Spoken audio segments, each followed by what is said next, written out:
Thank you. Thank you very much, Kayode.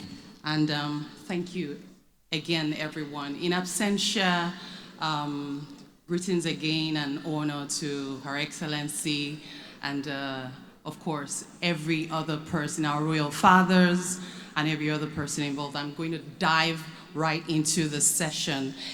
This session, I dare say, is a very, very special one because we have such an assortment of professionals that I am sure you would be delighted to hear from.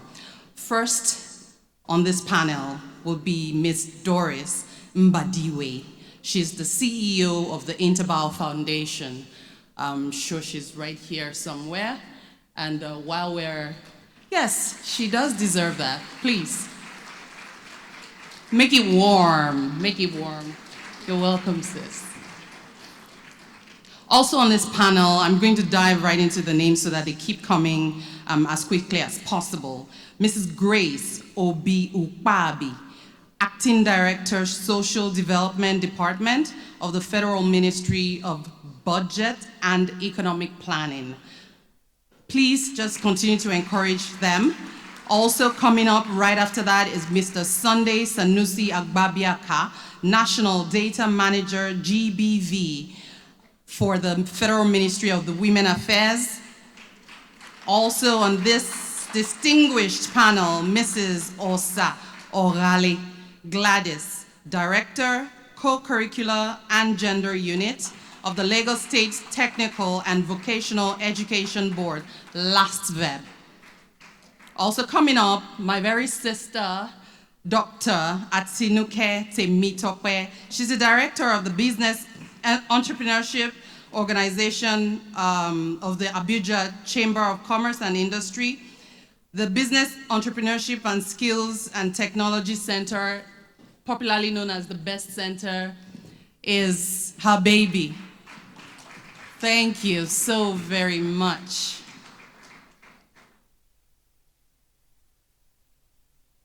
Mr. Sunday, you are blessed amongst women.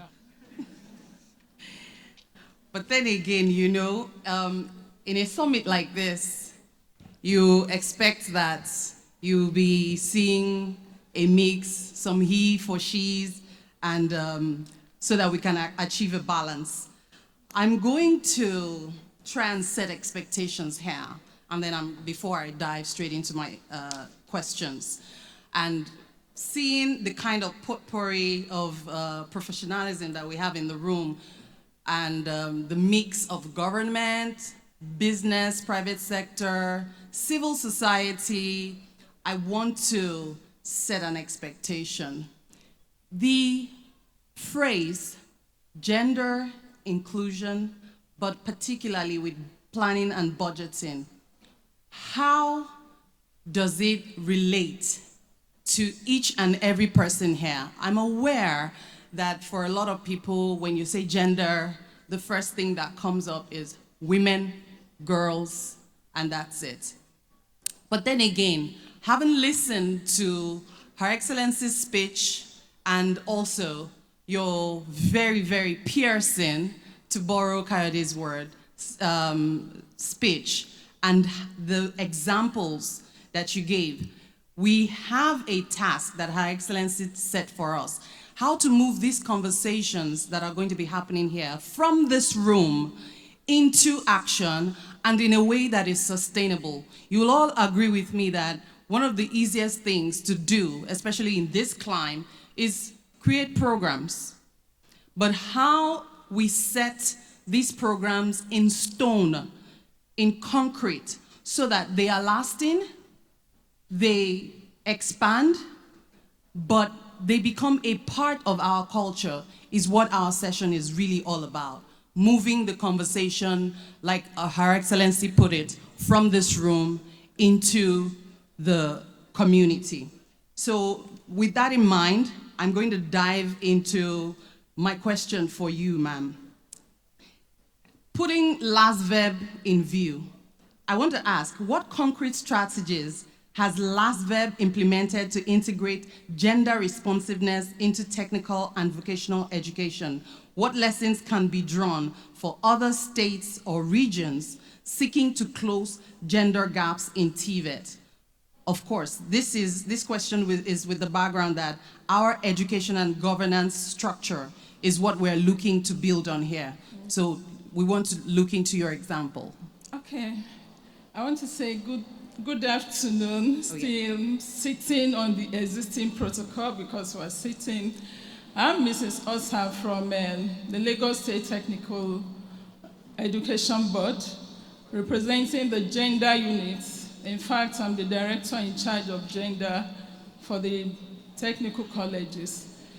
Looking at the question you just asked, I will first of all create a context here, because before now we used to have TVET that was male-dominated, both in trades and in leadership, and that gender gap created limitation for female students to participate in technical fields. Mm-hmm. And so LASVEB came up to say, we are committed to equity, inclusion, and then skills for all, no matter who you are.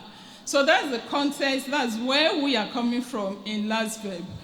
And at the point, we had this strong partnership with GIZ. GIZ had been a very strong partner in terms of gender and social inclusion. Before we started that, we looked at the policy on ground. What is the policy of the Lagos State government in terms of gender inclusion? The Lagos State government came up with this Teams Plus agenda. I don't know if every one of us have heard about that. Before then, it used to be the Teams, and the Teams Plus agenda came up, and that had a policy on gender inclusion and youth development. So we grabbed it. This is a very strong backing for LASVEB. And so when GIZ came on board, we also grabbed the opportunity and we started. We started first by having a work plan. And we know what the work plan is. The work plan is a roadmap where we are going to, all our objectives, the activities, how we're going to implement them, and then how we'll be able to evaluate our successes as we go on. If there be any changes, we're able to do that. And so the work plan came in place.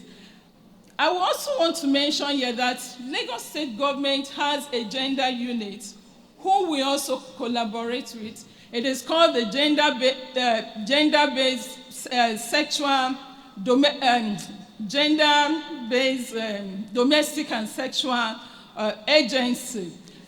Yes. Yes, VRT.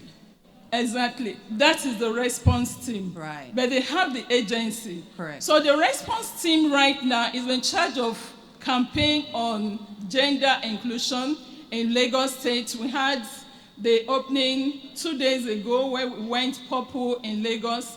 And that was an awareness campaign for the society. So coming down to the technical college, how we've been able to strategize the strategies we are putting to make sure that our TVET system is gender responsive. Mm-hmm. With the policy that I mentioned, 1, then 2, the work plan, then 3, we had capacity building for our instructors. And this capacity building did not just come up without the support of GIZ. GIZ gave us the platform to build, to raise awareness within the TVET space in Lagos. Before then, we were trained as master trainers. We had a platform to train others. And so we went on. We had the capacity building for 100 instructors last year in Lagos State. Can I ask? Yes. Sorry to interrupt you. Yeah. Your instructors, they probably were picked from the academia and the private sector? No, not from the private sector. In Lagos State, we have 5 technical colleges Right. located in 5 different places. Right. And so we invited instructors from these 5 technical colleges. I see. Because they say charity begins from Of home. course. So we had to start from us. I like that structure, and I want you to hold the rest of that thought. Yeah. I want to take that and transpose to having seen the structure that you set up, being in governance. I want to, and then of course the education leg. I want to take that and then seeing the involvement of GIZ as a partner and transpose that into a civil society setting. And I want to ask you, I wanted to ask the private sector, Dr. Atinuke, but I'm going to take that and ask you first. Being in a civil society space, how are you able to reconcile these, or to your understanding, the effectiveness of these programs? Because now you are not in governance, but you can understand there is some level of interministerial partnerships going on there. Help us to assess this. Thank you very much. Again, good morning. I think it's still morning or afternoon. We'll take it. Yes, so I'm the CEO of Interval Foundation. We're established to bridge the gender gap in skills and employment in Nigeria's construction industry. So that's our focal sector. I would say that, of course, in partnership with also the German and Swiss government, with the implementing agency GIZ, we carry out a lot of initiatives. But the main one is, what my sister actually said, my big auntie actually said, which is the gender mainstreaming. So gender mainstreaming is really important. What is that? To make gender very focal, to bring everybody's attention to the gender, what gender is, and increasing female participation in the industry. For the construction industry, mostly, there was an issue, and the issue was in terms of female employment, just not having enough women coming forward to even express interest. So of course, with our partners, we took to the streets. We carried out what we call a mass awareness campaign. We went to, we go to private and public secondary schools. We go to TVET colleges. We go to communities because we know that parents, community leaders influence decisions that the youths make. We also go to, again, in addition to those places, NYSC orientation camps. Okay. And basically to say what? 4 things in a nutshell. That construction careers are gender neutral. We have over 190 careers in the construction industry. Women can access all of them. We can participate. All of them? All of them, at every level. Now, in the construction industries, there are 3 major categories of construction workers. We have construction entrepreneurs. We have the entrepreneurs, you either own or manage a construction company. We have the construction professionals. We talk about the engineers, QSs, builders, and the sort, and we have the construction artisans.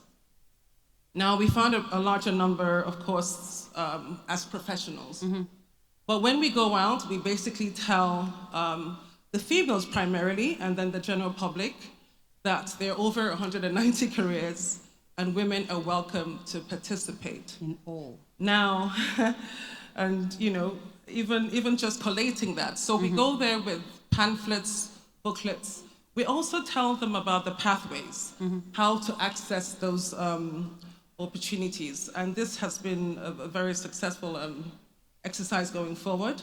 We also engage the mass media, just to reach out to a few other people, more participants. We use billboards, newspapers, social media, the usual suspects, Facebook and all of that. Do you get any funding from maybe government on this? No, we don't get funding, but we have a partnership. So some of our training centers, we use the Federal Training Center, so we're in partnership with them. Great. To use their spaces. To have, to be able to train a lot more women. Fantastic. I'll take that and then take that to the Federal Ministry of Budget and Planning. I'm sure you knew I was coming to you when I was asking if she got funding. But then again, the question is just very simple. The ministry is currently developing a framework on gender-responsive budgeting and planning. Could you share insights on its objective, purposes, and key elements? Thank you very much, moderator. Thank you, Good ma'am. afternoon, distinguished ladies and gentlemen, house here, and our royal fathers and everybody present. My name is Grace Obi-Ukpabi. I'm an acting director in the Ministry of Budget and Economic Planning, and I head the Social Development Gender Department. We have started the process of institutionalizing gender-responsive planning and budgeting because of the experience over the years we've had that interventions at federal and state levels are mostly not coordinated, not documented, not enough. And we begin to think of, last year I was here and I spoke about the first work we did was to have evidence-based. So we picked up our National Development Plan 2021-2025 that's expiring this year, and we began to review it wearing a gender lens. With a gender lens, we find out there are a lot of gaps in our plan, and everybody in the house knows that it's what you plan for that you budget for, and then you release money for. Find out that the national plan has a gap. I was here last year in this summit to talk about the work we did. So we came out with that gender report, identifying the gap in our development plan, and we began to notice that this is one of the reasons why the funding and budgeting was also having issues and gap. And this year, with the support of UN Women and GIZ, we began to develop what we call the gender responsive planning and budgeting. By the way, in Africa, what you see is gender responsive budgeting. Find out that is not enough, because if you do a gender responsive budgeting, how do you factor the plan? So you finish the document and it can't speak to the national plan, and there's no fund. For us, we began with a gender responsive planning, and then we translate into budgeting. That draft is ready, done, and just a little bit of experimenting, because we have a lot of beautiful documents in Nigeria. We want to try to put it in use, and so we are looking to work in states where there's this strong zeal to have gender responsive system. For Lagos State and Edo State, we understand that GIZ is working with them on gender responsible budgeting. So we want to roll out that document to see how it's implementable before we move forward. The purpose is to make budgeting and planning transparent, accountable, and inclusive. Right. That is the main objective of that. When you say you give so and so amount for women or gender issues, we want to be sure that it's not contract for the boys. It's actually getting to who it's meant for. That is the main purpose of that document. And Fantastic. we're looking forward to having it implemented in some of the states across the country. Thank you. I love it. Thank you so much. Yes, you know that please do, so that the money will come out. Great work you're doing, Madam. I admire the steps, especially seeing that there has been a concrete improvement from where we were last year to this year. And I'm so expectant that this year... I forgot to mention that this year's budget has a caveat.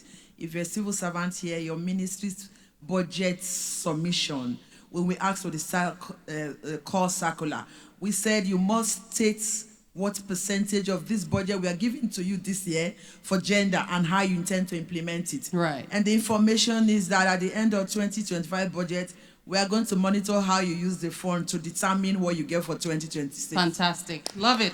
Love it. We're tracking. I want to ask, but because of where we are now, I wanted to come to Mr. Sunday last. But because of where we are now, let me just ask you, how can gender-responsive budgeting, alongside the expanded GBV dashboard that we have now at subnational levels, strengthen data and evidence for policy design and improve access or services for women and girls? Because now there's all of this work going, it's trickling down from ministry to ministry. Now I want you to take us through the subnational levels, how especially data, because of your role, how this is going to enhance all of our work. Okay, thank you very much. Yes, sir. Thank you very much. I hope I'm audible enough. Okay, my name is Sunday Sanusi Agbabiaka from Federal Ministry of Women Affairs, the data manager for gender-based violence. I am he for she, and my minister just left now, and she has actually done all I would have loved to say. But from the angle of data, Yeah. I would want to just say one or two things. In Nigeria before, we've not had anything like this kind of platform where we have all the gender-based violence data put in one place. But the minister then thought it wise that there is need for this in order to inform programming, that we must definitely have something. So we kickstart with about 6 states, one per geopolitical zone, to test run that initiative to see how we can, get to the state in collecting data on this kind of area. So after a year, we discovered that it was a good initiative that we can run with. So we have to take it to the National Council on Women Affairs, which is the apex decision-making body, to give us a go-ahead so that we can cascade down to the remaining 36 states. And as at that time, we can be referring to it as national data. So this we did by, targeting State Ministry of Women Affairs, Okay. with the director of PRS there, who we, gave the role of state validators. So all the NGOs, CSOs working in that particular state Right. will be profiled, rendering services to survival of gender-based violence. They profile them and they start transmitting their data online to the state ministry for onward transmission to the national dashboard. And that has been done since 2020 and up to date. That has stayed a format to eradicate this manual submission of data. And one thing that one of the lessons learned during that process is that state government are now being alive to issue of gender-based violence. Before it was like something they just sweep under the carpet, but now because all eyes are on the states now, with the help of this civil society organization. So most states, as of 2023, I can tell you that out of 36 states, because of this initiative, 21 states have actually had what we call state budget for gender-based violence. 21? 21 as of 2023. That's huge. So- A round of applause for that. Yes, what we did was that we tried to tie some of these interventions around their commitment. Okay. That if you don't have, and we do what we call annual ranking for them. And it may interest you that almighty Lagos came second in that ranking, because we know what Lagos State did then. And if going by our own, mathematics, we'll have given it to Lagos. But the state came from behind and said, no, we can do better than Lagos in this. So we arose their consciousness to collecting data and using it to inform programming. So Ebonyi State was adjudged as the best ranked state Oh, wow. in terms of gender-based, Great. and followed by Lagos and our FCT. Another thing we should also look at during that is that it has also helped most of the state ministries to have interventions coming from partners. Because initially when you get to some states, you won't even see anything. Now they now have their own state situation room on gender-based violence. As we talk now, all the 36 states now have, plus FCT, they have their state situation room on GBV. Before it was one for the whole country, which is the National Gender-Based Violence Situation Room here in the Federal Ministry of Women Affairs. But as we move on, awareness, creation, advocacy, and what have you, has made all the states to have that. And like I said before, 21 of them now even have budget for it. Good. The others know that they don't have budget for it. They still need capacity Build. You know, so they need their capacity to be built on how to, because most of them came on board when the capacity of others has been built. So, Yeah. you know, we have to do a kind of train and retraining and some of this. So we are thinking that others will join soon. As we speak now, we have 2 national collation tools that we're using, you know, harnessing our data from the world, civil society organization, states, down to federal. And we call it incident form and that of service delivery form. As we speak now, we are close to about 50,000 cases reported nationally. And out of that 50,000, we have about close to 5,000 perpetrators that their cases have been concluded. Before, we don't have that before. The synergy between the ministry and Ministry of Justice gave us this good result. Before you I'll take your thought on synergy. Yeah. Because you remember when we started this session, we were really harping on interministerial synergy, collaboration, Yeah. mixture of government, civil society. But the end of all of this education, capacity building and all of that is empowerment, which lies really squarely in industry. And that brings me to Dr. Atinuke. And the question is simple. What initiatives, having taken this potpourri of experiences, policy movement, practical examples, what has the ACCI supported or led to promote gender inclusive education and business environment?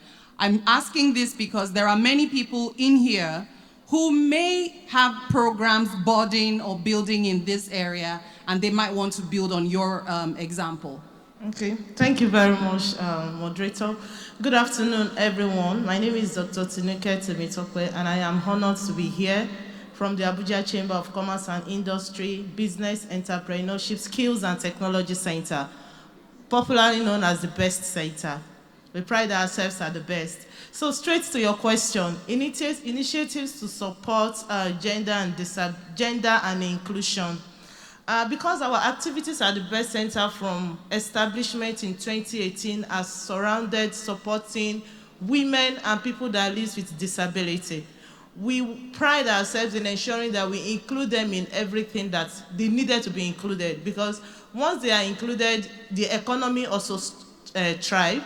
There is a lot of benefit. We've heard a lot from all the speakers that have been speaking since morning.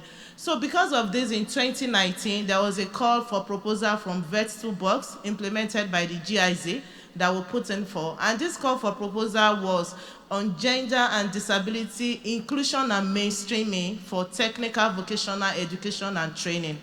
So this is where our activity started from. With the support from GIZ, we get stakeholders from different political zones in Nigeria, and they were trained as master trainers. A textbook, a manual, training manual was developed from this workshop, which is still being used up till now. The training manual was domiciled, it was locally domiciled for us in our own Nigerian context, putting into consideration all the laws and policies that surround gender and disability in Nigeria. After this training was done, the plan was to cascade this training across the country, but COVID hit in 2020. So when COVID hit, what are we going to do? While we're on lockdown, we came up with an idea that, okay, everything is going on the internet, virtual. Why can't we have this course as an e-learning course so that anyone, anywhere, even outside of Nigeria, can still have access to this course? While we were thinking about this, when I saw the theme for this GS25, it resonates. New ideas, new approaches. Okay, we need to expand. We need to explore different opportunities to ensure inclusion is mainstreamed. When we're trying to remodel the course content for an e-learning platform, which GIZ also supported, we didn't stick to TVET anymore. We make it open. So I would like to say every one of us can take the course on our e-learning platform at no cost currently. The Chamber is running the course at no cost on our e-learning platform. You can log into learn.accinigeria.com. And what is different about this e-learning course is because it's beyond TVET. We now bring in ideas and knowledge from different areas for you Either you are an administrator, you are a CEO, you are a technician, whatever profile you have. We have 3 different profile pathways. So whatever profile you are, this course is to teach you, is to give you knowledge on how you can actually include women and people that live with disability, either in the job role, either in the workplace, either to ensure that in all that you do, people that live with disabilities or women are gainfully included. Great. That is one. Love it. Then secondly, I would like to, a lot we have done, but another one I would like to mention is another intervention that Real we quick. currently concluded, which was also supported by GIZ and the ICR facility, is on the need for Nigeria to have a definition for women-owned and women-led businesses. There is a lot of intervention from the government and development partners that are targeted towards women-owned and women-led businesses. But how are we sure that this intervention are actually reaching out to them? Because there is a lot of feedback too that companies are registered with a man and a woman, and when they say this intervention is for a woman-owned business, the woman fronts and goes. When the income is coming, the man is the one that is still leading. So the money is not still coming to the hands of the women to ensure the women economic empowerment that we are yearning about. So we came up with a definition that at least 51% of the company should be owned by a woman. Not only owned, but run by the woman. The day-to-day business activities, 51% of this must be run by the woman to ensure that this is actually a woman-owned or woman-led businesses. So we are calling on people in government. The Minister of Women Affairs has been very supportive in this advocacy, but we are calling on as many as possible. We need voices to ensure that we have our own locally domiciled definition in Nigeria that supports and projects that this is a woman-owned business. Can we put our hands together for them? Lots of interesting discussions there. Can you take a group photo real quick before you step down? I would also like to invite to the stage the GIZ partners for the photograph, please.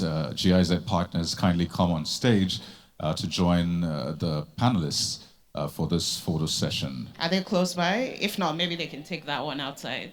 They're close by. There they They are. are, okay. Thank you very much. All right, and while that is going on, would like to acknowledge the presence of Engineer Akintunde Akinrogunde, representing the Minister for Solid Minerals. If you're in the house, please, can you wave? Oh, welcome, sir. Can we put our hands together for him? Thank you so much for being here.